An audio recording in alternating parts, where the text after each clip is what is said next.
Today you will learn why shyness has been stopping you and will keep stopping you from finding the right girlfriend or life partner and what you can do to overcome it. Warning, what you're going to learn today is not going to be what you'll find in those regular social skills or self-help books. These are actual principles based on real human interactions, not what looks good in a Hollywood movie, not what the mainstream wants you to believe. So, if you're ready to drop some of those old socially conditioned beliefs and you're ready to enter maybe a new reality of human interactions and man-to-woman connections, then make sure to watch this video, this 10-minute video, or however long it will be, to the very end. My name is Meessen, and I help men find the right girlfriend or life partner. Now, maybe you know this feeling of when you're at a party and you see a woman that you're interested in, but there's like an invisible wall between you and her. You'd like to go and introduce yourself to her, but there's something that's stopping you. Or maybe you're somebody who just doesn't feel that comfortable with sharing things about yourself. Maybe it doesn't come natural to you to share things about you with a random stranger.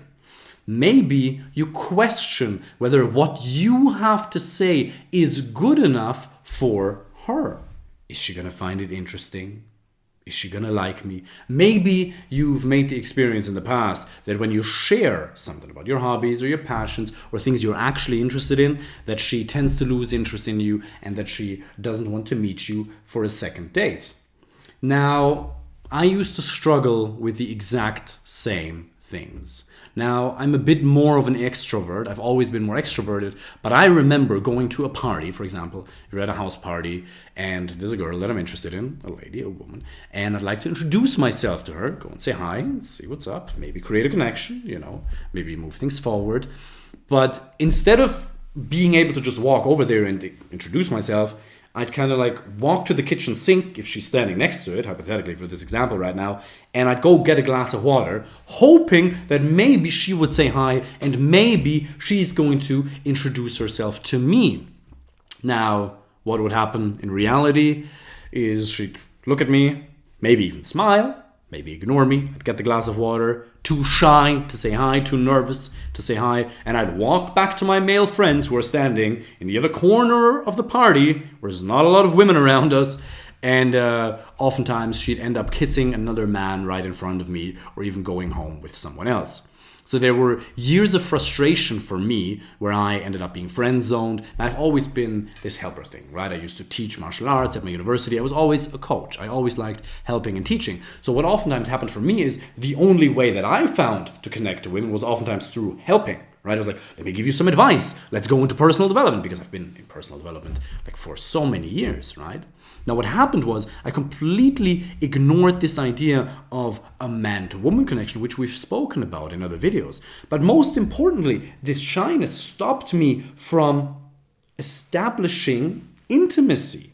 It stopped me from starting the conversation in a more honest way. And sometimes being honest means being a little bit more intimate, having this man-to-woman connection right from the get-go. Now, many of our clients, they're also naturally shy people.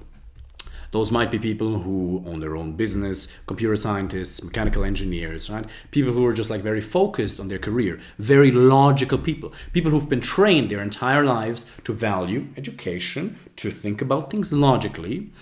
Now, these are really smart people, okay? Probably smarter than the average person. And again, I'm not telling you that because it's to give you a compliment, but just because that's true. Now, the problem with that is you tend to overthink things. You tend to get so stuck in your head that you keep wondering, is what I have to say good enough? This girl at the house party, this lady, this woman that I'd like to go and say hi to, is she going to find me interesting? There's this invisible wall, this shyness, this fear that I carry inside of me manifests in something invisible, something intangible that is stopping me from creating a real connection between a man and a woman.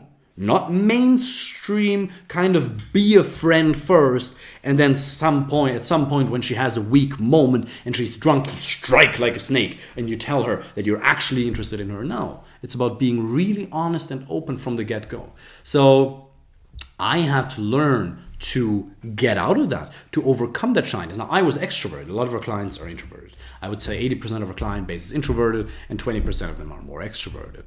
Now, being extroverted does not mean you're confident. You know these people who are really extroverted and loud but kind of insecure, and they're just trying to like cover up some insecurities? Yeah, that was me. Okay, I was always loud and extroverted, but I wasn't really confident.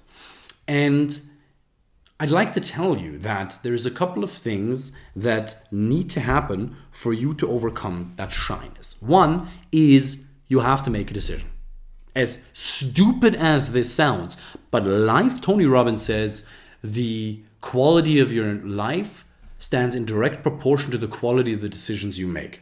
You can literally today make the decision to start overcoming your shyness. Now, obviously, there's more work that needs to be done to do that, because if you're 30 years old, 35 years old, there's a lot of unwiring and relearning that has to happen. That doesn't happen in 10 minutes, but it starts with a decision. You make the decision to stop wasting time in your life.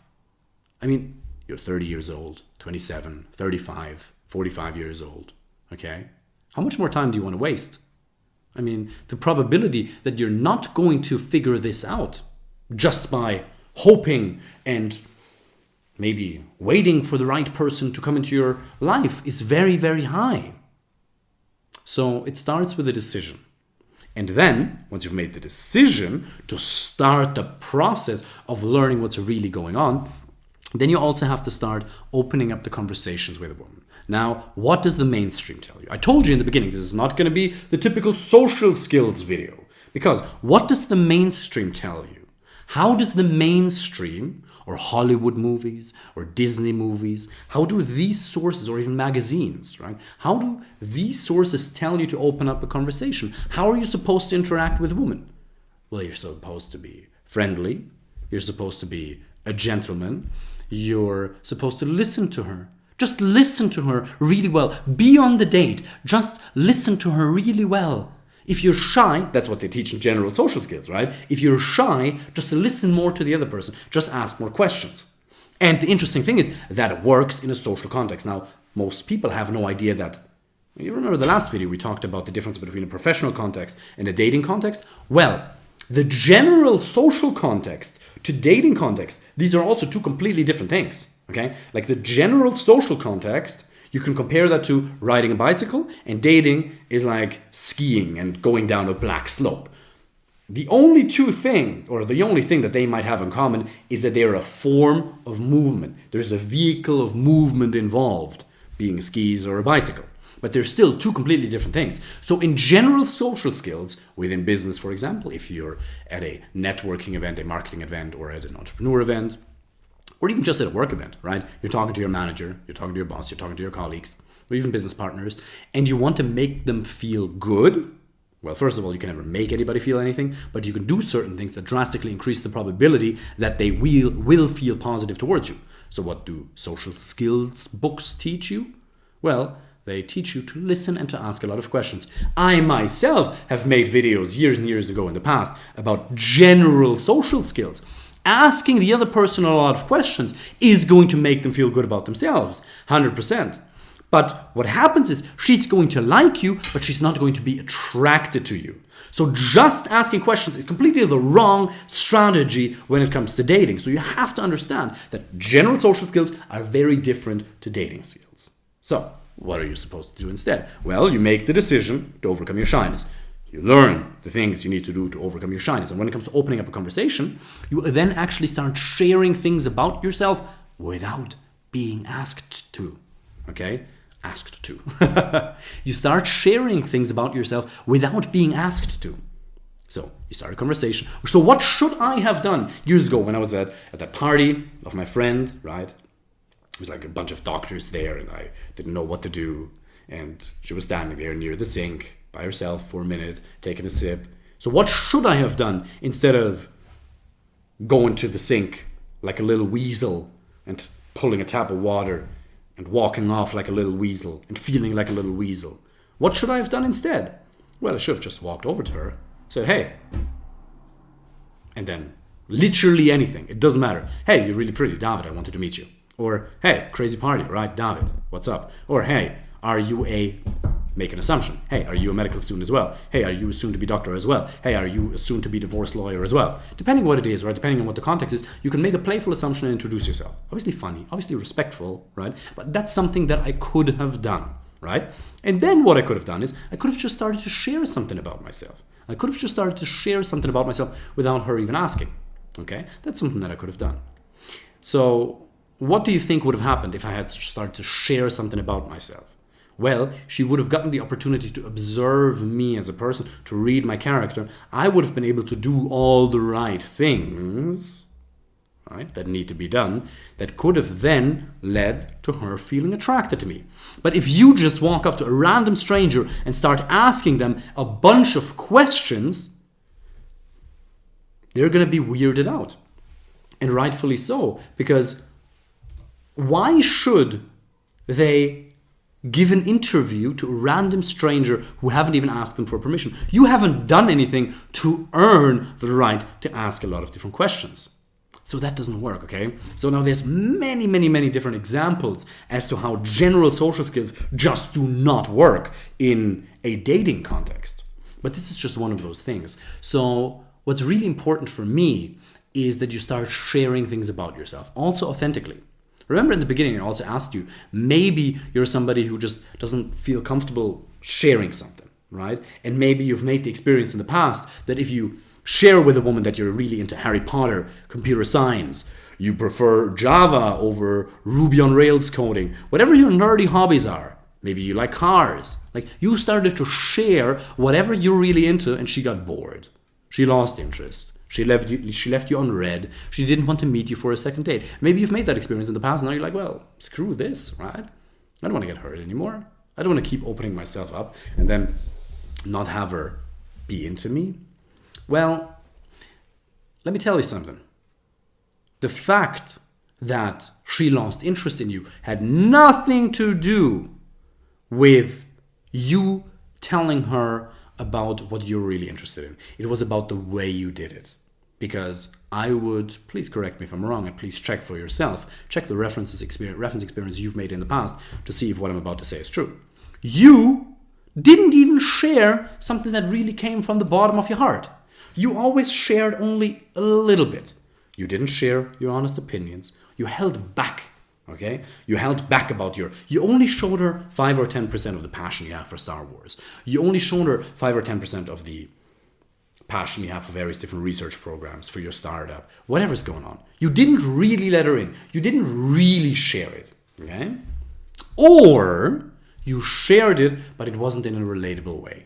You shared certain things about yourself, but you did it in a really weird way. Now, I see this with our clients all the time when they start with us, that in the beginning they tell me stories of how they went to dates or even when they communicate. Certain things are just really off in the way they do that. So just because you're authentic and raw doesn't mean it's effective. You have to bring these two components together. It has to be authentic and honest, and you have to start sharing without being asked to, but at the same time it has to be relatable. In other words, effective. Because if you miss either one of those components, then it's just not going to work. Attraction happens where authenticity and relatability overlap. And if you want to learn how you can do that, if you want to learn how you can find an amazing girlfriend or life partner who's right for you, then click the link underneath this video and apply for a first free coaching call. During that call, we're going to create together with you a step-by-step plan based on your individual situation to help you eliminate your sticking points or blind spots. And maybe you're wondering right now, I'm not sure if this is right for me. Well, ask yourself, again, how much time do you want to waste? Okay, there is a chance that you're going to figure this out by yourself, but the probability that you're not going to figure it out because you haven't figured it out in the last 30, 35, 50 years, okay, the probability that you're not going to figure it out is pretty high. So if you're serious about wanting to find somebody, then apply for a first free coaching call and we'll have a conversation, and I'd be looking forward to speaking to you. I wish you all the best.